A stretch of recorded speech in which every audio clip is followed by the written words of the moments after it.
Alpha Moguls, Thursdays only on Bloomberg Quint.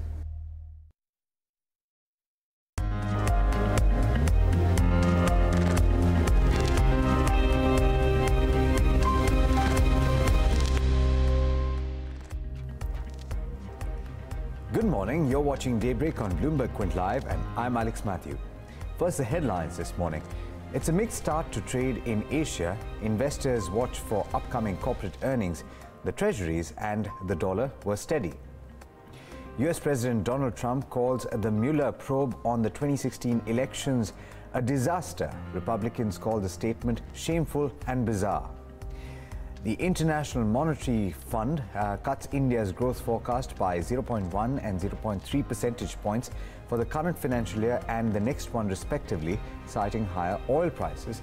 And interestingly, those crude oil prices have seen an overnight correction to the extent of over 4% amid rising supplies from Saudi Arabia. And the telecom regulator TRAI has recommended that consumers be given the right to choice, consent, and to be forgotten to safeguard their privacy. Turning to the international markets and talking about the US markets first, the Dow Industrials bucked the trend of an otherwise downbeat session on Monday as positive economic data and a fresh round of quarterly results failed to stoke buying appetite. For all the details of that Wall Street session, here's a report by Abigail Doolittle of Bloomberg News.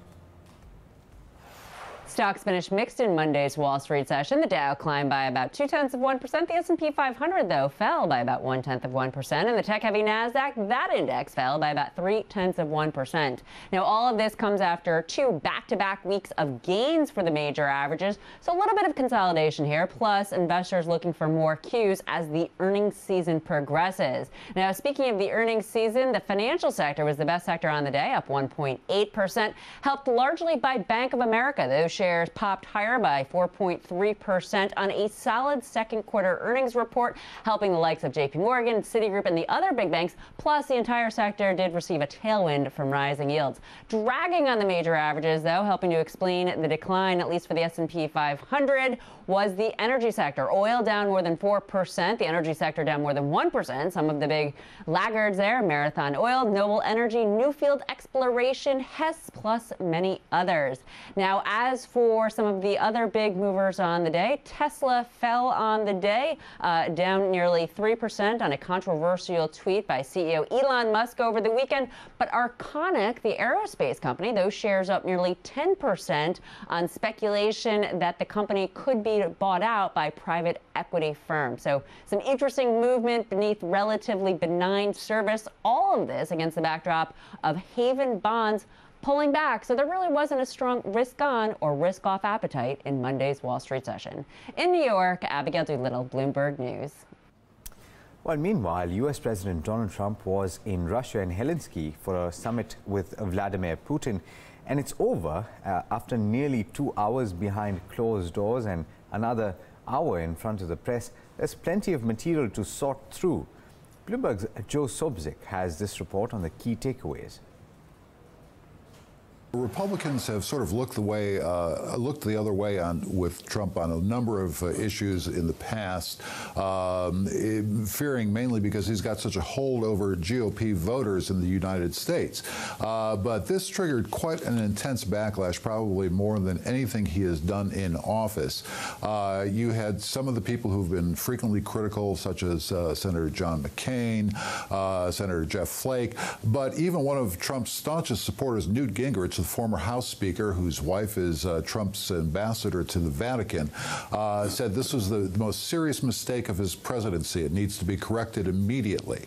There have been a few who've stuck by him and suggested, well, the relations with Russia are worth it. But pretty much universally, even some of the Republicans who've been fearful of crossing Trump have at least been sending out statements contradicting him. This has roiled things quite a bit here in the U.S.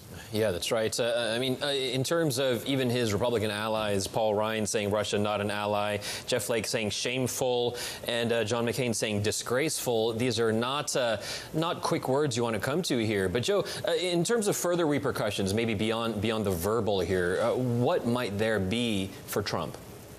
Well, that remains to be seen. I mean, Congress doesn't have a lot of ability to influence U.S. foreign policy directly. They could pass some resolutions supporting the U.S. Intelligence Committee, but there are a number of other things they could do on the side, make it more difficult with some of his policies that will need to get congressional approval.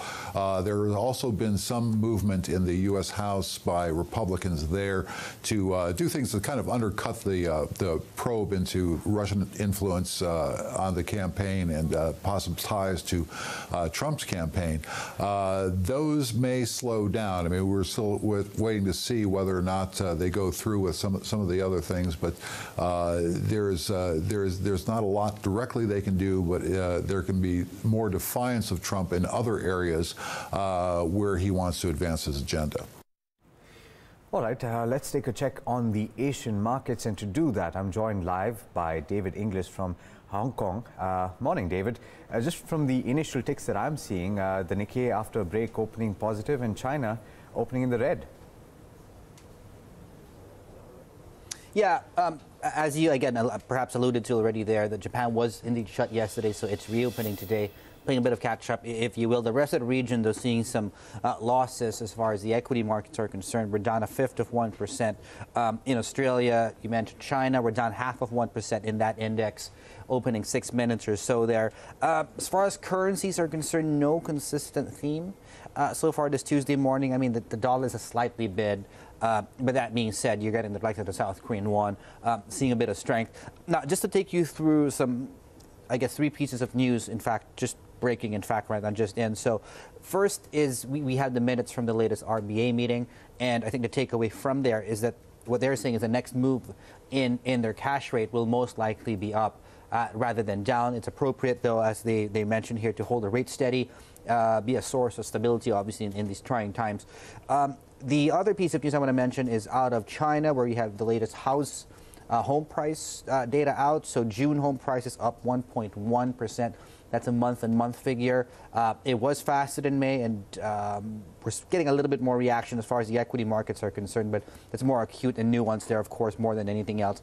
And just out of Donald Trump here, I believe he is speaking in an interview right now, describing, of course, this relationship they have with Russia. The big piece of news, of course, them meeting the 2 presidents overnight, that he says it's a great relationship between the U.S. and Russia as of today. And obviously this investigation from the special prosecutor and special counsel Bob Mueller here has driven a wedge between the 2 countries. So that's it so far. But as far as equities go, I mean, it's roughly the same as yesterday, where there is no consistent theme across market, lack of conviction, if you will, sluggish, as some people would like to describe these equity markets. Back to you guys. Thank you so much for that, David English. Now, speaking about the international markets, well, the International Monetary Fund has warned that rising trade tensions between the United States and the rest of the world could cost the global economy $430 billion, with America especially vulnerable to an escalating tariff war. Speaking to Bloomberg's Vonnie Quinn, the IMF's chief economist, says the risk that current trade tensions escalate further with adverse effects on confidence, asset prices and investment is the greatest near-term threat to global growth. Here's a slice of that conversation. We think that U.S. growth will fall as the effects of the current fiscal stimulus begin to wane. Less government spending and a reversal of tax incentives. And furthermore, the U.S. is growing way above potential at the moment, and that can't continue. So you put those things together, and you get our projection of a falling growth path. Now, that will have a negative effect on global growth, other things being equal, but they're not equal because we have some other parts of the world, for example, emerging markets, where we're predicting faster growth in 2019. So that evens out and leaves us with, again, 3.9% projected growth in 2019 as in 2018. Now, one of the biggest risks that you cite in your report is that current trade tensions escalate and there'll be a cycle of protection and retaliation. What are the odds that that happens? It's hard to say because this is really the realm of politics and psychology and, maneuvering by governments. At the moment, I think the odds look pretty good that we'll have at least some more rounds of restrictions. Hopefully in not too long, governments realize that there's more to be gained by supporting the multilateral trade system and negotiating about the sets of issues that have led them to trade conflict. All right, and do remember that the IMF has revised its forecast for growth in the Indian economy as well. All right, with that, let's turn to the Indian markets, and Agam Vakil is here to set you up for the day's trade and also to tell you what's happening in the futures and options space. Agam, clearly, I think the focus overnight was on crude and the sharp correction that we saw. The second sharp correction, shall we say, in about a week. Right. And the last time this happened, a lot of the focus was on the oil retailers. That's likely to happen again today. I'm assuming that OMCs might just rise in trade today, and that could be a reason why that weakness that set in could be, well, averted to a certain extent. But for now, the SGX Nifty isn't indicating anything at this point in time, largely flattish at around 10,943. Let's take a look at your indices and how they panned out yesterday. As I was suggesting, there has been weakness, specifically in the broader markets. The mid-cap and the small-cap indices declining by another 3%. The Nifty Bank and the Nifty PSU index also saw a little bit of weakness coming through. In fact, the Nifty PSU banking index was down and out because of SBI and the weakness that we saw in that one. But when it comes to some others, Nifty IT was the only sectoral gainer, considering we did see some traction on the positive on account of Infosys reacting to earnings. But on the losing end, we did have weakness in Nifty Media and Realty. Well, Realty grinding down even lower. Now, on a month-to-date basis, of course, Energy and Nifty IT do stand out. And on the losing end, we do have weakness in Metal, Media and Realty indices. In fact, Metal Index is down by as much as nearly 8%. But let's take a look at the ADRs then, and this is where we're starting to see a lot of weakness seep through. Dr. Reddy's, along with Tata Motors, which has hit another 52-week low, ICICI Bank and Vedanta, and among other ADRs which are trading, well, Infosys, of course, was trending higher on account of earnings. HDFC Bank, well, marginally in the green, not too much to speak for. FIIs did sell as much as 626 crores, and this time around on a net basis we also saw some selling coming through DIIs as well. This is not a very big number, but the fact that DIIs did not buy anything, or on at least on a net basis, well, we're going to have to see whether or not this trend changes going forward. But let's bring in then your contributors, and as you can see, Reliance and ICICI Bank along with Tata Steel were the ones which actually were bearing down on the indices. HDFC and Infosys, of course, trying to keep the index up, but to no avail. And let's move in and then take a look at the futures and options space. And this time, while the index did fall by as much as 0.7%, we did see unwinding of nearly 3% coming through. On the Nifty Banking Index, it is the same, 6% decline in OI as more longs unwind in the Nifty Banking Index and futures. When it comes to changes in OI, as one might expect, more writing around the 11,000, 11,100 call. And I was mentioning this yesterday as well, taking a note of the fact that there will be more writing coming through around the 11,100, 11,200 calls because of the fact that the Nifty is somewhere around this range. Of course, unwinding in 10,900, 11,000 puts. Has this changed? You know, yesterday at one point in time, we did see the 10,700 put take over as the one with max OI, but eventually some of them were unwound, and of course currently it is 10,600, but we are likely to see support somewhere around here, 10,700, 800, and of course on the upper hand it's still 11,000, but I'd be watching out for 11,100 as I mentioned earlier. Now let's take a look at some of those other variables. Put call ratio, as one might expect, did come off to around 1.62, and the Nifty Banking Index too, down to around 0.73. Now, Jet Airways is still in the band, but it still took a knock of around nearly 8%. If it does come out of the band, well, we're going to have to wait and watch as to what happens there. But among other stocks, Mindtree was one of the few counters which did advance along with the Nifty IT index. We saw longs there. Adani Enterprises also saw some longs, and among others, we're keeping an eye on PC Jeweler. That stock took a knock of around 25%, and well, we saw a 10% increase in open interest. So a lot of weakness coming in PC Jeweler, but this is one of those stocks which has seen some taint come through, and is there a recovery in sight? Let's just wait and see for opening trade. But today, again, Alex, is going to be more about stocks. More than indices. All right, so Sona is saying hi on Facebook, and in fact, one of your regular viewers, I think Somil Shah, is saying hi, and he's got a question for you on RBL Bank July expiry. I'm telling him that you're going to take that on the FNO show at 10 o'clock today. Yes, you should. Do stay tuned, Somil. Thank you so much for joining us this early in the morning. With that, let's take a check on the rupee and the bond market. Saloni Dhanuka is joining us with all the updates. Morning, Saloni. Good morning, Alex. So the rupee yesterday snapped a 3-day winning streak and ended marginally lower at 68.57 levels against the dollar. Now, widening trade deficit along with foreign fund outflows largely weighed on the home currency yesterday.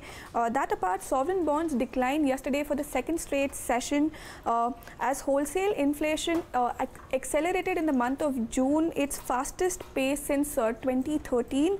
And hence, we have seen 10-year benchmark bond yield edging up nearly 1 basis point to end at 7.8%, while in terms of flows into debt market, global funds reduced their rupee debt holdings yesterday for the third straight session. That's according to NSDL data.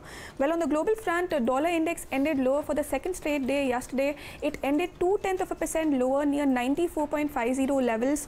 Now, all eyes will be on US Fed Chair's testimony today. This might offer some fresh clues over the central bank's near-term monetary policy outlook and their interest rate hike directions. That apart, euro and pound both gained in trade yesterday against the dollar. It ended nearly 0.1% higher versus the greenback. And lastly, speaking of dollar rupee, now it is trading flat in the non-deliverable forward market, which indicates a flat opening for Indian rupee in today's trade, Alex.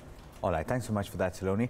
Now, over to what I've been looking forward to. It's a check on the commodities market. Jayesh Gilani is here with all the updates there. Jayesh, another sharp correction in oil prices, and I think that has to do with Saudi Arabia's latest call. Alex, not only oil, but the entire commodities pack is not doing well. Yeah, let's start off with oil prices. So WTI overnight declined more than 4%, while Brent declined more than 4.5% in overnight session. WTI, in fact, has cracked below the 69 per barrel mark on the back of not only Saudi Arabia offering more crude oil tankers to Asian buyers, but also US, which is the administration is looking to tap into their emergency reserves as well in order to stem the prices of oil markets. So, combined Saudi Arabia and US, they produce more than 1/5 of the entire world's crude. So, both the nations playing out to, in fact, correct the oil prices, and that's what has happened with the price as well. Now, as far as the inventory data is concerned, Bloomberg survey indicates that the US crude oil inventory is likely to drop more than 3 million barrels for last week. So that's as far as the oil markets are concerned. But like I was telling you, it's not only oil, but the base metal space also. So the index ended lower. All base metals except for aluminium declined after the Chinese GDP data. So we have official data which says that China's economy, in fact, grew at 6.7% in the second quarter, which is the lowest pace that we have seen since 2016. On the back of this, aluminium inventory, in fact, went up 6 days in a row, which is the longest rising streak since 2016 as well. Zinc, watch out for this market as well, because declined about 4% and, in fact, clocked its one-year low on the back of the Chinese data that we got. Also, we had nickel, which declined more than 2%, while we had the likes of lead and tin, which fell more than 1% each. And, the Shanghai Futures Exchange, that has in fact taken global cues, and most of these base metals have started on a weak note, with zinc trading more than 2.5% lower as well. Lastly, as far as the gold prices are concerned, once again, we are seeing some bit of softness. Gold is still trading at the low point of this year so far on the back of the trade tensions that we have. All right, thanks so much for that, Jayesh. Let's turn to a big update for almost all of us. In fact, in the telecom space, the telecom regulator has come out with its recommendations on user data privacy and security. Now, this is a 77-page report by the TRAI, and it's highlighted the need for adequate data protection laws. Arpan Chaturvedi is in fact joining me live now from Delhi. Arpan, from what I gather, this is a move, or at least a recommendation, to better protect and safeguard the user's data and their rights towards that data. Can you give us the key highlights?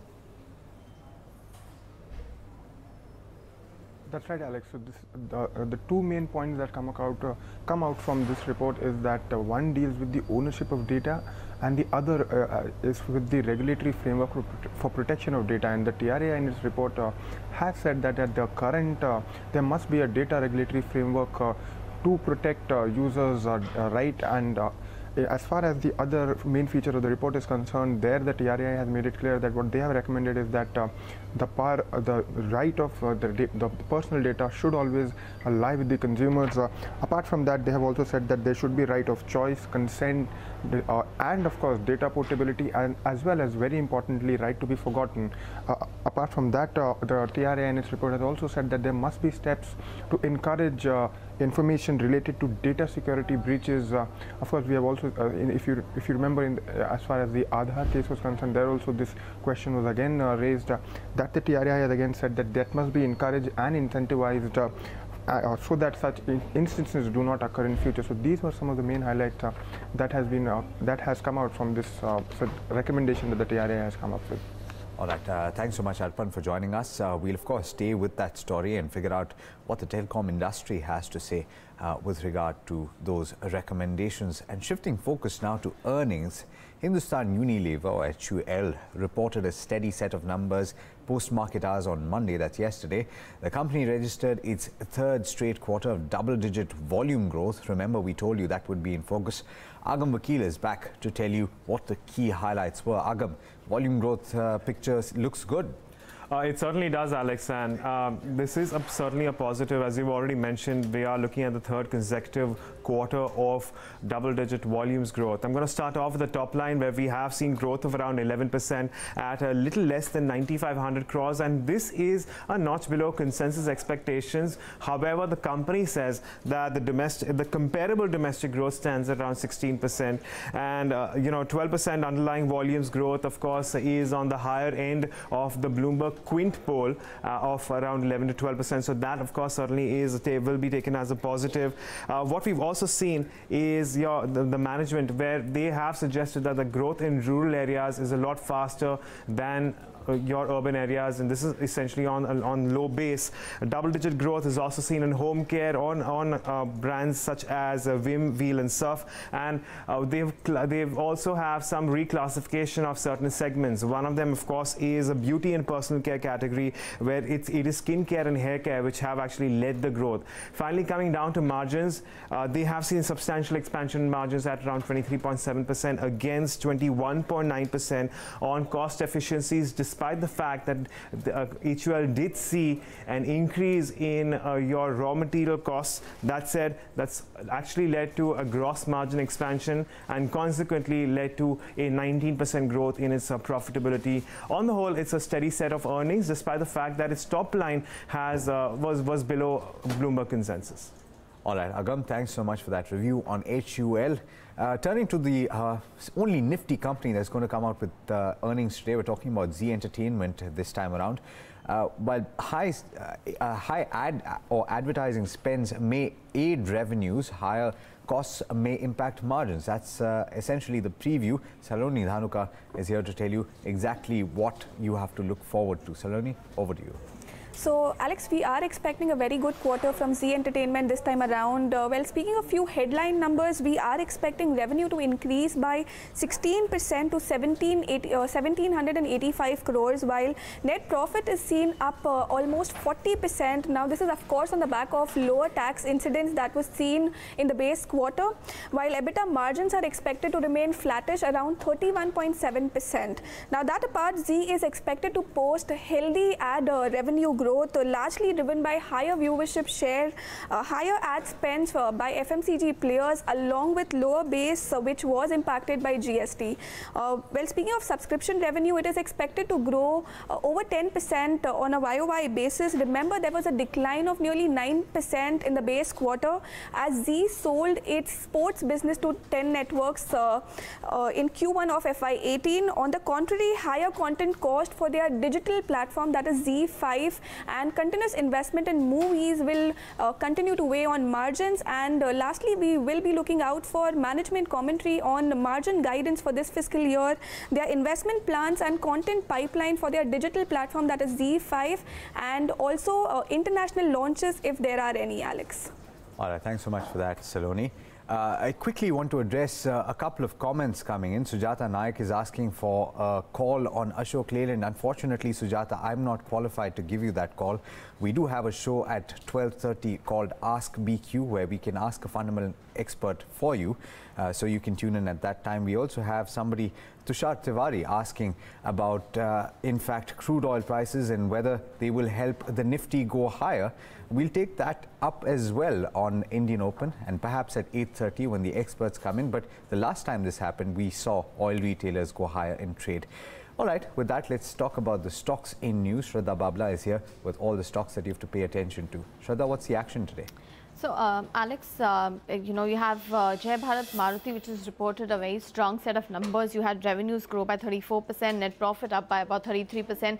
Operational performance also was extremely healthy, with the EBITDA growing by 46%. EBITDA margins expanded by about 70 basis points. On the other hand, you had a disappointing set of numbers from Syntex Plastics, where revenues dropped by 12%. The net profits saw a much sharper decline of 47%, and EBITDA also fell by about 30%. So you could see some negative reaction there. That apart, you have Bharat Electronics, which has signed a MOU with a Swedish company for 3D air surveillance radar. You have L&T and BEML, which have signed an MOU to explore domestic and export markets for various defense projects and services. So watch out for BEML. You also have Adani Ports, whose arm has formed a JV with Nick Auto Logistics, and this is for transportation of vehicles using freight trains.